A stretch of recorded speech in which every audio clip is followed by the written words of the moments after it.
Salut à tous, je suis Jonas Ombeto et je suis ravi de vous retrouver pour ce type passionnant dans le cadre de notre cours sur les types et comparaisons de JavaScript. Dans cette vidéo, nous allons aborder concernant les comparaisons de chaînes de caractères, concernant les opérateurs d'inférieur et de supérieur, avec bien sûr inférieur ou égal, supérieur ou égal, et le tout dernier, les opérateurs logiques.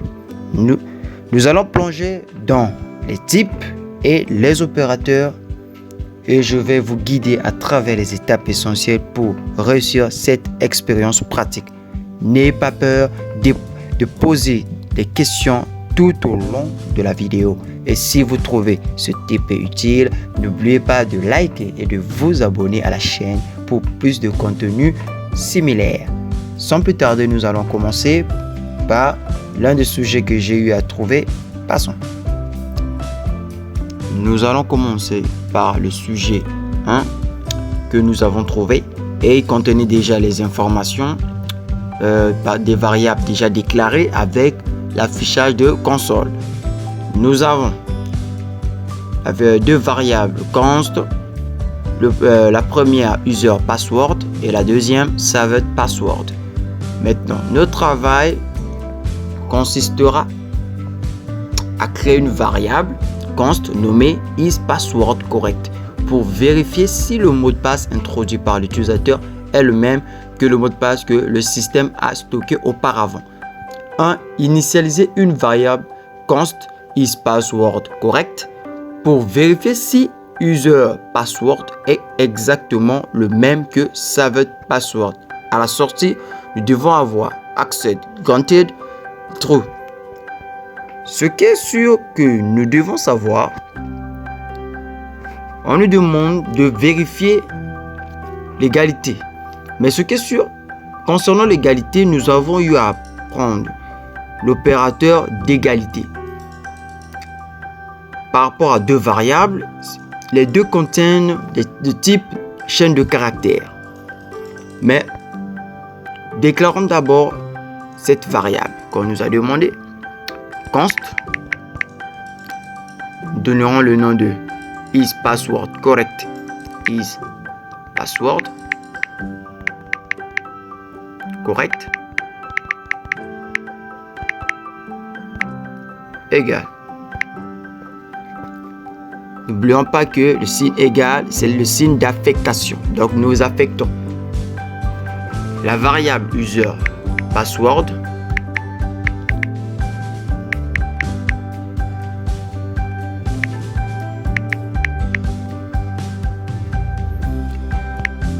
on va utiliser l'opérateur d'égalité pour vérifier si les deux sont identiques. Égal, égal, égal. L'autre variable.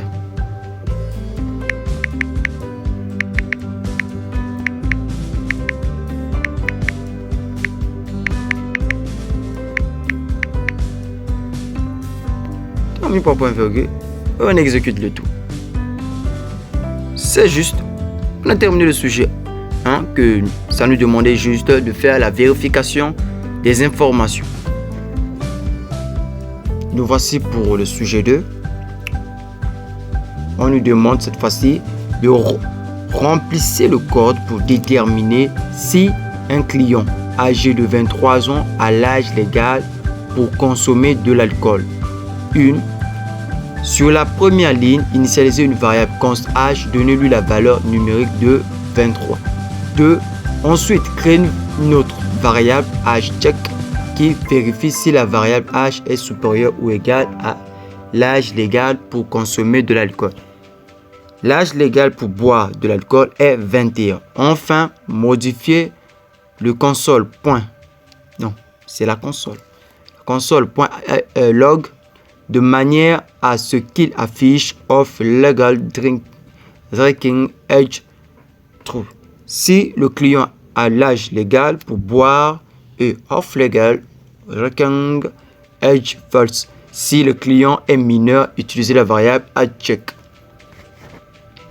Sans plus tarder, nous allons commencer par la première question qui nous dit, sur la première ligne, initialiser une variable const h, donnez-lui la valeur numérique 23. Déclaration const h, on affecte le nombre numérique 23. On descend. On demande 2. Ensuite, créer une autre variable hCheck qui vérifie si la variable h est supérieure ou égale à l'âge légal pour consommer de l'alcool. Donc, pour consommer, si l'âge est supérieur, déjà là, on nous dit déjà, les opérateurs sont pourtant se rendre compte. Créer une autre variable hCheck qui vérifie si la variable h est supérieure ou égale. C'est l'opérateur supérieur ou égal à l'âge légal pour consommer de l'alcool. Et on nous dit, c'est quoi l'âge légal? C'est 21.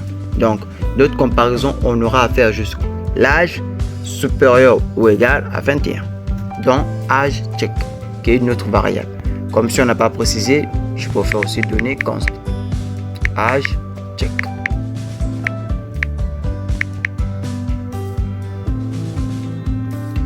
Qui vérifie, oui, on utilise maintenant les opérateurs, on affecte âge, opérateur supérieur ou égal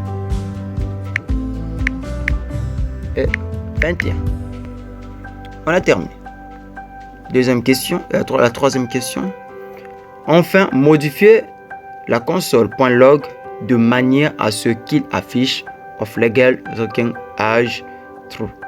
C'est juste la même phrase qu'on a répété 2 fois, mais pour dire que ça doit afficher true ou false et non des phrases. Donc, vous aurez à bien comprendre quand on aura à écrire.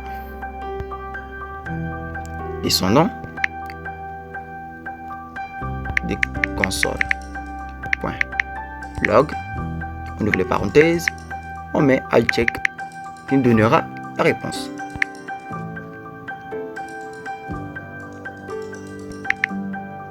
Check. Non, d'abord, voilà. J'avais oublié. On a précisé que ça doit nous donner avec une phrase of legal jusqu'à âge. Donc, cette question, on doit d'abord mettre une chaîne de caractères qui contient les informations of legal drinking âge.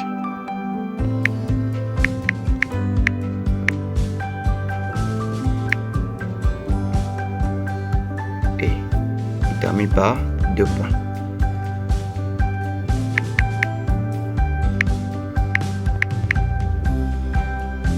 Voilà. Comme on dit, on fait maintenant l'addition des chaînes de caractères pour nous donner, parce que l'addition de la variable hCheck avec une chaîne de caractères nous donnera toujours une chaîne de caractères. Et on ferme, on exécute. Voilà, c'est vrai, puisque l'âge de la personne qui a 23 ans en ce moment a largement dépassé 21, donc il a l'âge pour boire de l'alcool. Passons par le sujet 3. Et le sujet 3 avait déjà des informations à l'intérieur. Donc, nous aurons juste à compléter le code. Voulez-vous vérifier si vous avez assez d'argent pour acheter de nouveaux écouteurs? Complétez la variable as enough money afin qu'elle stocke le résultat booléen indiquant si price est inférieur ou égal à budget. Sortie, ça doit être I have enough money false. Donc, le tout, ce qu'on essaie juste de nous dire, de compléter afin que le code nous donnera false. Donc, la sortie doit être booléen. Mais pour que la sortie doit être booléen, regardons bien attentivement par rapport au sujet qu'on nous dit et on nous donne déjà quel opérateur nous devons utiliser. Afin qu'elle stocke le résultat booléen indiquant si price est inférieur ou égal. Donc, nous aurons juste à utiliser l'opérateur inférieur ou égal pour faire la comparaison entre price et budget. Donc, déjà la variable est là. Nous, on aura juste à compléter. Ce qu'on dit, c'est tout simplement. Inférieur ou égal. Je regarde encore. C'est bien ça. Et on exécute pour voir si on a été conforme.